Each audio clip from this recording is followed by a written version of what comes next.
इस हवाले से इमदादी सामान हो, वहाँ के स्टूडेंट्स को यहाँ पे मौके फराहम करना हो। फ़लस्तीनी सदर ने जिन अल्फाज में पाकिस्तान का शुक्रिया किया हमने, और जिस तरीके से उन्होंने पाकिस्तान के हवाले से बात की, मैं समझता हूँ कि ये गवाही फ़लस्तीन के सदर दे रहे हैं कि पाकिस्तान का शुक्रिया इस बात पर। देखिए, पाकिस्तान का पासपोर्ट वाहिद पासपोर्ट है दुनिया के अंदर कि जिस पे लिखा है कि ये तमाम दुनिया के ममालिक के लिए वैलिड है सिवाय इसराइल के। तो पाकिस्तान की तो ये फॉरेन पॉलिसी है और आज तक हम उस पर कायम हैं। मगर जिस तरीके से फ़लस्तीन का मुकदमा लड़ा गया है, इसराइल के खिलाफ आवाज़ उठाई गई है, जिस तरह वॉकआउट किया गया है और दीगर आलमी रहनुमाओं से इस पर गुफ्तगू हुई है, ये मुस्लिम उम्मा में पाकिस्तान एक अहम मुल्क बन के उभरा है और मुस्लिम उम्मा की आवाज़ बन के मियाँ शहबाज शरीफ साहब ने वहाँ पे मुकदमा लड़ा है। और मैं वहाँ पे जो आलमी रहनुमा थे, चाहे वो ईरान के सदर हों, चाहे फ़लस्तीन के सदर हों, चाहे तुर्की के सदर हों, चाहे वो कुवैत के क्राउन प्रिंस हों, जिन भी आलमी रहनुमाओं से इस पर बात हुई, बाकायदा तौर पे इसराइल की बर्बरियत और फ़लस्तीनियों के हकूक़ की जंग जो है वो वज़ीर आज़म के मुकदमे में सबसे पहले टॉप प्रायोरिटी के ऊपर थी कि उन ममालिक से बायलैटरल टॉक्स के अंदर भी फ़लस्तीन का मामला सामने आया। मैं जितने लोग यहाँ पे फ़लस्तीन के हवाले से एहतजाज कर रहे थे, मैं उनको ये कहूँगा कि हम आपकी आवाज़ बने। और ये मैं शुक्रिया अदा करता हूँ तमाम पॉलिटिकल पार्टीज का, जिन्होंने ना सिर्फ इस तकरीर को सराहा बल्कि पाकिस्तान के इस मुकदमे को सपोर्ट किया कि पाकिस्तान ने जो है वो भरपूर मुकदमा लड़ा है मियाँ शहबाज शरीफ साहब ने अक़वाम मुत्तहिदा में। तो उसमें बहुत सारे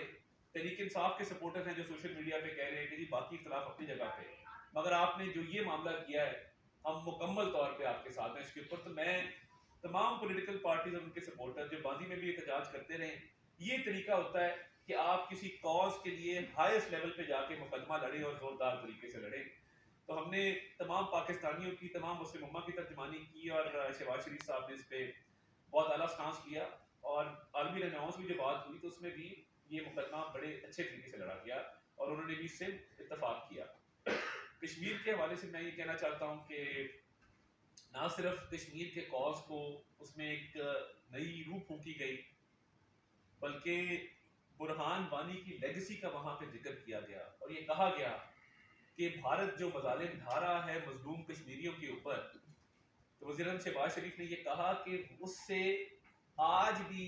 बुरहान वानी की मीरास जिंदा है, उसकी लेगेसी जिंदा है, उसका कॉज जिंदा है जिसके लिए उस नौजवान ने अपनी जान का नजराना पेश किया था। और जो स्टेट टेरिटरी डिक्लेयर किया जा रहा है और जो एक हिंदू सुप्रेमिसिस्ट आइडियोलॉजी है जिसके तहत वो मुसलमान मेजॉरिटी को वहां पे माइनॉरिटी में कन्वर्ट करना चाहते हैं, ये इस मुकदमे की सबसे बड़ा पॉइंट था कि आप वहां पे उसको स्टेट टेरिटरी डिक्लेयर करके बाकी लोगों को वहां पे प्रॉपर्टी के राइट्स दे के मुस्लिम मेजॉरिटी को माइनॉरिटी में कन्वर्ट करना चाहते हैं और आप कश्मीरियों के हकूक आपने सल्ब कर लिए और कश्मीरियों को आप हक़ खुद इरादियत नहीं दे रहे जो अक़वाम मुत्तहिदा की सिक्योरिटी काउंसिल की रेजोल्यूशन हैं उस पर अमल दरामद नहीं हो रहा।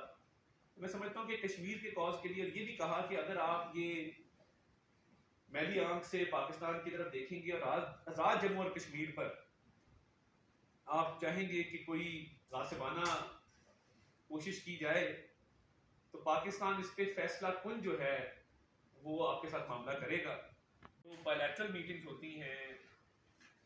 दो ममालिक के सरबराहान के दरमियान, वो बहुत ही हौसला अफजा थी और उनमें भी बहुत सारी चीज़ें ऐसी ज़ेरे गौर आई जिससे पाकिस्तान के ना सिर्फ फॉरेन पॉलिसी स्टांस को तक़वियत मिली बल्कि पाकिस्तान की इज़्ज़त में इजाफा हुआ। और जो हम ये बात हमेशा करते थे कि फॉरेन पॉलिसी के हवाले से, बैनुल-अक़वामी सतह पे पाकिस्तान के ताल्लुकात के हवाले से मामलात में जो है वो बेहतरी आ रही है। अल्लाह का शुक्र है कि इस दौरे से ये बात साबित हो गई कि पाकिस्तान की फॉरेन पॉलिसी बहुत कामयाबी से चल रही है और पाकिस्तान एक इंटरनेशनल पॉलिटिक्स में भी, रीजन में भी एक इम्पॉर्टेंट प्लेयर है। तो इस हवाले से मैं समझता हूँ कि जो मुस्लिम उम्मा के हवाले से एक हमेशा बात की जाती थी, उस हवाले से मैं इतना कहना चाहता हूँ कि फ़लस्तीन के मामले पर और इजरायली जारकियत के खिलाफ जितनी ज़ोरदार और तवाना आवाज़ वज़ीर आज़म साहब की वहाँ पे रही, पूरी दुनिया ने उसकी गवाही दी और इस कॉज के लिए हमेशा से मैं समझता हूँ कि चाहे वो शंघाई ताबन तंजीम का इजलास हो या दीगर बैन अवी सतह पर फोरम्स हों, उस पर हमेशा ही एक बड़ी जोरदार आवाज़ रही है वज़ीर आज़म शहबाज शरीफ साहब की, और वो हमेशा ये कहते रहे कि जो